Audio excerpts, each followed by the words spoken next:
You grew up with the laughter of Full House, but you surely do not know the terrible things behind those lights. A television father who was found after having passed away days earlier. One of the most beloved faces who had to go to prison. A child star who drifted into years of addiction and brokenness. This is no longer just the beautiful memory of a sitcom, but the harsh truth that appeared after the cameras stopped rolling. So after all those upheavals, how much of the people the audience once loved did they still manage to keep? Let's find out together.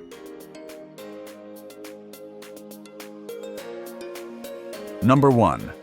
Candace Cameron Bure as DJ Tanner. Candace Cameron Bure was born on April 6, 1976 in Panorama City, California, and at just 11 years old, she stepped into Full House as DJ Tanner, the eldest daughter of the Tanner family, someone who seemed to grow up right before the audience's eyes from a thoughtful teenage girl who knew how to listen into the gentlest heartbeat of the entire house. From 1987 to 1995, Candace was tied to that role through all 193 episodes, as if her childhood was being broadcast in parallel with the childhood of an entire generation.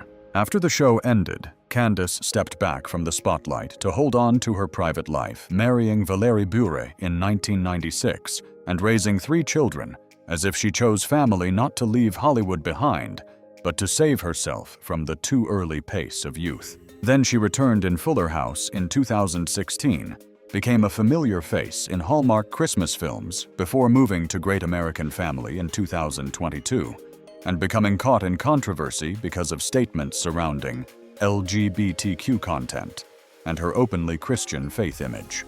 By 2026, at the age of 50, she still lives in California, continues making films producing content, and appearing in projects and tours strongly shaped by family and faith. Her net worth is around $14 million, which sounds large, but what remains stronger is still the feeling that DJ Tanner has never truly left the memory of American television.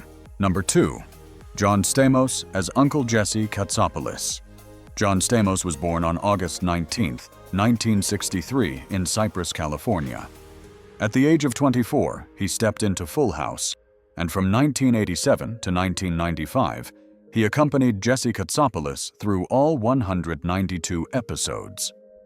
The womanizing guy who loved Elvis, rode motorcycles, joked as if he were singing, and had hair that almost became an icon of its own. Jesse was not just charming. He was the kind of character who made the whole house light up every time he appeared, a very clear fan favorite from an era of family television that still believed in warm endings. But off-screen, John Stamos did not move through time as lightly as Jesse's smile. After Full House, he still held on strongly to television from ER to Glee Scream Queens, and then Fuller House, as if working was the way to keep himself from falling out of the spotlight that had raised his name. His marriage to Rebecca Romine from 1998 to 2005 ended under much attention, and then in 2015, he entered a treatment facility for substance abuse after a period of struggling with alcohol. That tragedy did not destroy him, but it made his glamorous image become more fragile, more real. The later passing of Bob Saget also left a void that Stamos openly admitted was very hard to ease. Then life softened. In 2018, he married Caitlin McHugh, welcomed his son Billy, and became a father for the first time at the age of 54. As if after so many wrong turns, he finally touched the truly peaceful part of himself. By 2026, at the age of 62, Stamos is still continuing to act, writing about fatherhood and living in the rhythm of family life in California. And if his net worth is around $25 million, then what remains more memorable is still the feeling that Jesse has aged like a rock ballad that never loses its chorus. Number 3. Jodie Sweetin played Stephanie Tanner. Jodie Sweetin was born on January 19, 1982, in Los Angeles, California. When she was only 5 years old, she stepped into Full House and stayed from 1987 to 1995, through all 193 episodes, becoming Stephanie Tanner, the clever middle daughter bursting with energy, with the line, "How rude," powerful enough to frame an entire childhood of American television. Stephanie was not just adorable. She was one of the most iconic child faces of sitcoms, like a small ray of light that always made the Tanner house feel less lonely. But after the studio laughter faded, Jodie's real life turned into a much darker place. Her teenage years and the years that followed were drowned in alcohol addiction, then meth and cocaine, a public downward spiral so severe that for many years people saw her only as a story of falling from grace. The most painful part was not just that fame turned into pressure, but that she had to learn how to rebuild herself under the gaze of the whole world. Then 2008 became a turning point. Jodie entered a journey of sobriety, later maintaining a clean life, speaking out about addiction, recovery, about second chances, about the fact that people should not be nailed forever to the worst version of themselves. She went through many broken marriages, had 2 daughters, returned with Fuller House, joined Dancing with the Stars, and continued working in television as a way to both make a living and heal herself. By 2026, at the age of 44, Jodie is still working co-hosting the podcast How Rude, Tanneritos, and is seen as a survivor.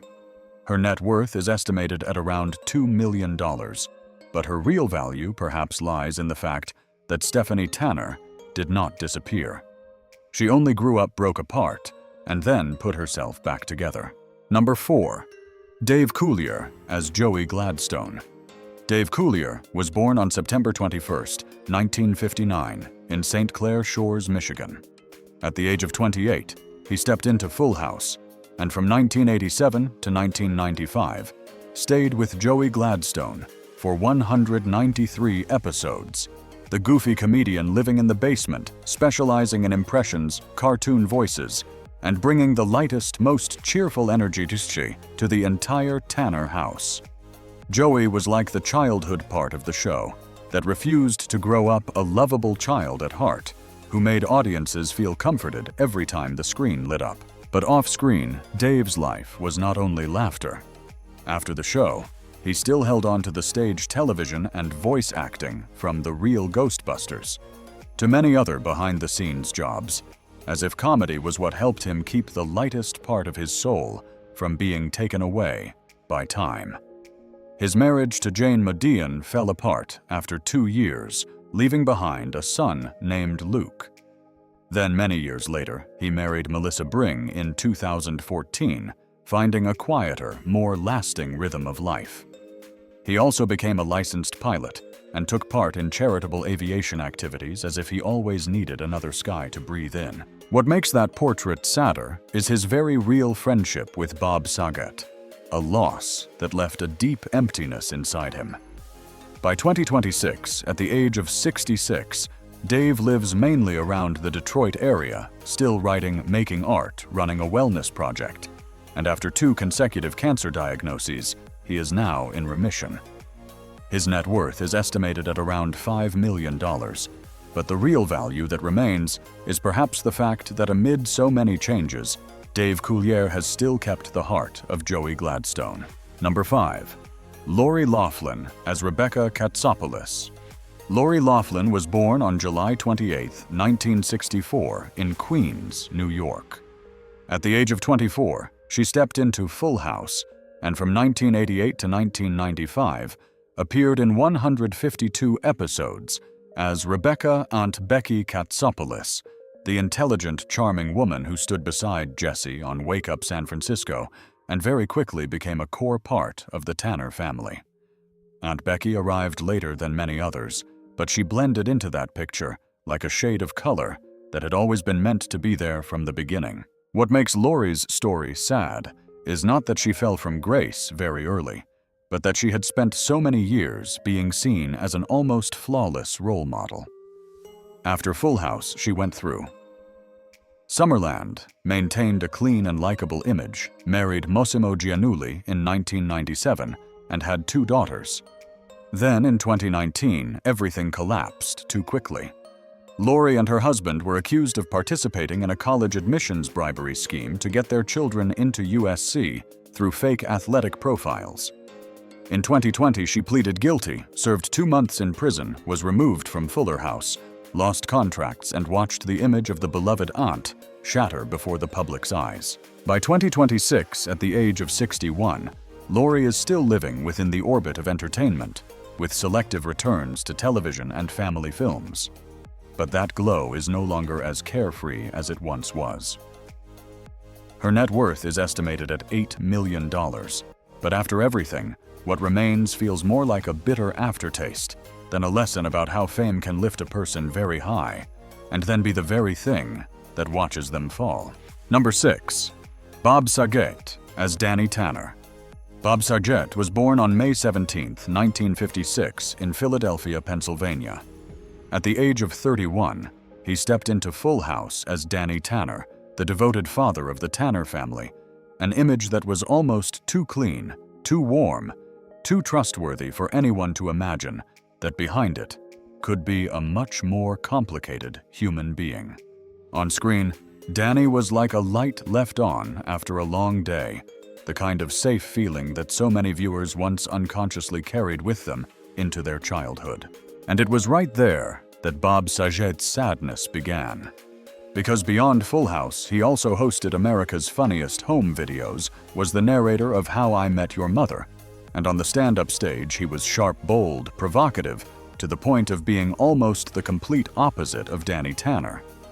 He had 3 daughters with Sherry Kramer, then married Kelly Rizzo in 2018, as if his private life was always trying to keep one warm part intact, while his public image kept splitting in two. In January 2022, Bob Saget passed away at the age of 65 in Orange County, Florida, from head trauma caused by an accidental impact. He was laid to rest at Mount Sinai Memorial Park. That death did not only take away an actor, but also took away a comforting symbol of childhood, a television father, whom many people once thought would always still be there. And if his net worth at the time of his passing was $50 million, that number was still far smaller than the emptiness he left behind after the screen went dark. Number 7. Scott Weinger as Steve Hale. Scott Weinger was born on October 5, 1975, in New York City. When he was only 16 years old, he stepped into Full House, and from 1991 to 1995, appeared in about 50 episodes as Steve Hale DJ Tanner's on-again, off-again teenage boyfriend, lovable, always hungry, and carrying a kind of charm that made audiences like him from the very first time they saw him. There is one thing that makes that image even harder to forget during that same period. Weinger also became the voice of Aladdin in the 1992 Disney animated film, as if his youth had managed to leave 2 very different but equally lasting marks on public memory. But Scott's story did not follow the familiar path of a screen idol. After the glow of sitcoms and Disney, he turned toward education, graduated from Harvard, and gradually stepped back from being the face. People watched to become the person standing behind the frame. He wrote and produced for Blackish, worked on The Muppets, and later returned to Fuller House only like a light touch on an old memory. His private life has been kept fairly quiet, and it is precisely that quietness that gives Scott's portrait the color of maturity more than tragedy. By 2026, at the age of 50, Scott Weinger still stands firmly behind the scenes in Hollywood, recently serving as a writer and co-executive producer of Paradise. His net worth is estimated at around $6 million. But what lingers more beautifully is still the image of a young man once remembered for his teenage smile, who then quietly grew into a true storyteller. Number 8. Andrea Barber as Kimmy Gibbler. Andrea Barber was born on July 3, 1976, in Los Angeles, California. Only 11 years old when Full House began, she stepped into that world as Kimmy Gibbler, the eccentric, noisy, oddly dressed best friend, who always carried the kind of energy that seemed ready to shake up the Tanner household one more time. From 1987 to 1995, across 146 episodes, Kimmy became the kind of troublemaker audiences could not do without. Because behind every over-the-top antic was a rhythm of life that was very her own, very human, and very hard to forget. But what makes Andrea's story sadder than Kimmy's is that she truly left Hollywood like someone stepping out of the lights and then teaching herself how to live normally. She studied at Whittier College, married Jeremy Reitke in 2002, had 2 children, once lived a suburban life, and worked an office job outside the entertainment industry. After her divorce in 2014, Andrea only returned with Fuller House in 2016, as if she had to go around a very long circle before she was calm enough to touch her old version of herself again. She has also spoken publicly about anxiety depression and postpartum depression, wrote the memoir Full Circle ran marathons for charity, and used her own story to talk about mental health without sugarcoating it.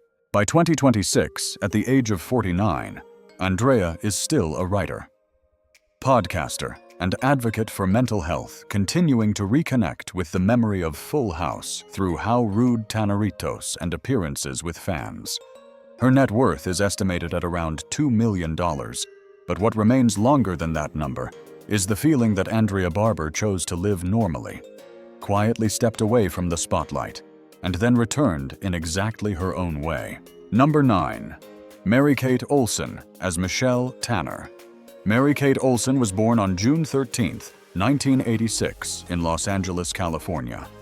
She began Full House when she was only 9 months old, sharing the role of Michelle Tanner with Ashley for 192 episodes from 1987 to 1995, and grew up as one of the most famous babies in the history of American television.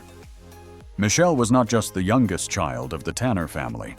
She was the tiny face that had been captured by the spotlight far too early, then, together with her twin sister, became a child star duo almost everyone could recognize. But behind that fame that came too soon was an adulthood that was not smooth at all. After Full House, Mary-Kate and Ashley built an entire childhood empire through films, merchandise, and production, before Mary-Kate left acting in her early 20s to pour herself completely into fashion. During that transition, she once struggled with an eating disorder in the early 2000s, then years later went through her marriage to Olivier Sarkozy, marrying in 2015, and closing it with a divorce in 2021. In 2008, her name was also pulled into another dark corner of pop culture, when Reuters reported that she was one of the first people contacted after the death of Heath Ledger. What is worth noting is that Mary-Kate did not return to ask audiences to remember her in the old way. She turned down Fuller House Chose the Row instead of sitcoms, and together with Ashley, turned the brand into a name honored many times by the CFD, most recently with the American Accessory Designer of the Year award in 2025. By 2026, at the age of 39, she still lives very privately connected to New York and the world of high fashion. She owns about $500 million, an enormous fortune. But what leaves the strongest impression is the way Mary-Kate cut herself away from Michelle Tanner while still never being forgotten by the public. Number 10. Ashley Olsen, together with her twin sister, Mary-Kate. Olsen shared the role of Michelle Tanner in Full House from 1987 to 1995, when she was only 9 months old, appearing in all 192 episodes and growing up as an inseparable part of the audience's childhood. Little Michelle, mischievous and adorable, helped the Olsen sisters become one of the most iconic child star duos in television history. After Full House, she and Mary-Kate did not just become more famous, but also turned their names into a massive entertainment brand with films, merchandise, and production projects while they were still very young. Then in their early 20s, Ashley quietly stepped away from acting as if she understood that her life could not forever be held inside the image of a television child. She moved completely into fashion, co-founded The Row with Mary-Kate, and gradually built a serious, elegant position recognized by the industry with multiple CFDA awards. Ashley lives almost entirely outside the bright lights of Hollywood. She rarely gives interviews, seldom appears in public, and keeps her private life away from the cameras, even though she was once linked to Richard Sachs, and later Louis Eisner. Her decision not to return for Fuller House further shows that it was not a break, but a decisive departure. Today, Ashley Olsen is seen as a quiet force in high fashion, someone who has moved very far beyond the glow of child stardom to become herself. Number 11. Marla Sokoloff as Gia Mahan. Marla Sokoloff was born on December 19, 1980, in San Francisco, California. When she was only just approaching the age of 13, she entered Full House during the period from 1993 to 1995 as Gia Mahan, the rebellious, sharp-tongued friend who brought a more unusually bad influence to Stephanie. Gia appeared in only 8 episodes, but she left behind the feeling of a small scratch on the warm surface of the Tanner world. Brief, different in color, and very hard to forget.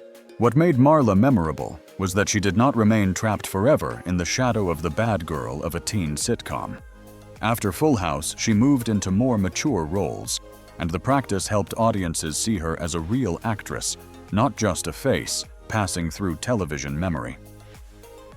From there, Marla continued steadily through Love Actually, The Big Bang Theory, The Fosters, and many other projects like Someone Who Did Not Explode Loudly, but also did not disappear. She married musician Alec Puro in 2009, has 3 daughters, and beyond acting, she also released the album Grateful in 2006, like a softer branch of herself.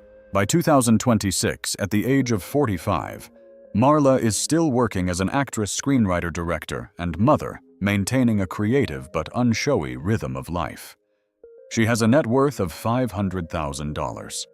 Even so, what lasts longer than money is perhaps the way Marla Sokoloff grew up at exactly the right pace, from a sharp-edged child star into a woman with a steady career quietly standing strong across many decades.